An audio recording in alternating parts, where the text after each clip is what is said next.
Hey guys, today I wanted to show you a little something I got today.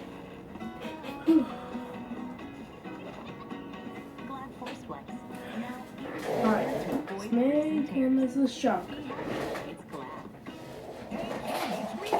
Sorry, random stuff on the floor. I got this. It's called Five Nights at Freddy's, the Silver Eyes. And even though it's everything. Now, I am not only just going to show you, I'm also going to read it. So let's go ahead and do that. He sees me. Charlie dropped to her hands and knees. She was wedged behind a row of arcade games, cramped in the crawl space between the consoles and the wall. Tangled electrical cords and useless plugs strewn beneath her. She was cornered. The only way out was past the thing, and she wasn't fast enough to make it. She could see him, stalking back and forth, catching flickers of movement. As he passed before the gaps between the games, there was scarcely enough room to move. But she tried to crawl backwards. Her foot caught on a cord, and she stopped, contorting herself to carefully dislodge it. She heard the clash of metal on metal, and the farthest console rocked back against the wall. He hit it again, shattering the display, then attacked the next, crashing against them, almost rhythmically tearing through the machinery, coming closer. I have to get out. I have to. The panic thought was of no help. There was no way out. Her arm ached and she wanted to sob aloud. Blood was soaking through the tattered bandage, and it seemed as though she could feel it draining out of her.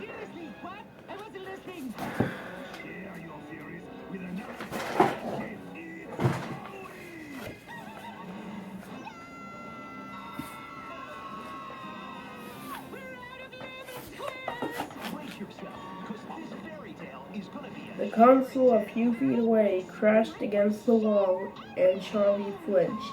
He was getting closer. She could hear the grinding of gears and the clicking of servos. Even louder, eyes closed, she could still see the way he looked at her. See the matted fur and the exposed metal beneath the synthetic flesh. Suddenly, the console in front of her was wrenched away and toppled over. Thrown down like a toy, the power cords beneath her hands and knees were yanked away, and Charlie slipped and stumbled, almost falling. She caught herself and looked up, just in time to see the downward swing of a hook. Welcome to the Hurricane, Utah. Charlie smiled wryly at the sign and kept driving. The world didn't look any different from one side of the sign to the other, but she felt a nervous anticipation as she passed it. She didn't recognize anything she had not really expected to. Not this far at the edge of town where it was all highway and empty space. She wondered what the others looked like. Who they were now.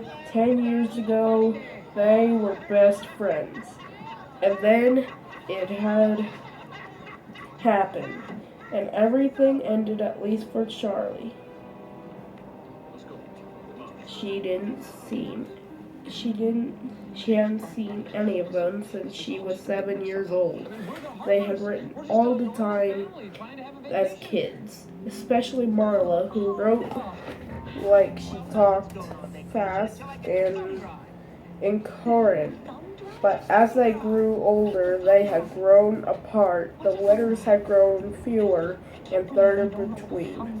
And the conversations leading up to this trip had been perfunctory and full of awkward pauses. Charlie repeated their names as though to reassure herself that she still remembered them. Marla, Jessica, Roma, Carlton, John, and Michael. That was the reason for the trip after all. It was 10 years since he died, 10 years since it happened, and now his parents wanted them all together for the dedication ceremony.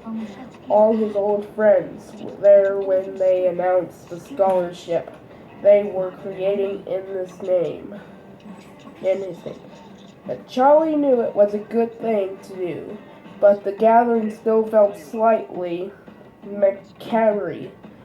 She shivered and turned down the air conditioning even though she knew it was not the cold. As she drove into the town center, Charlie began to recognize a few things. A few stores and the movie theater, which was now advertising the summer's blockbuster hit. She felt a brief moment of surprise, then smiled at herself. What did you expect? That the whole place would be unchanged. A monument to the moment of your departure, frozen forever in July 1985. Well, that was exactly what she had expected.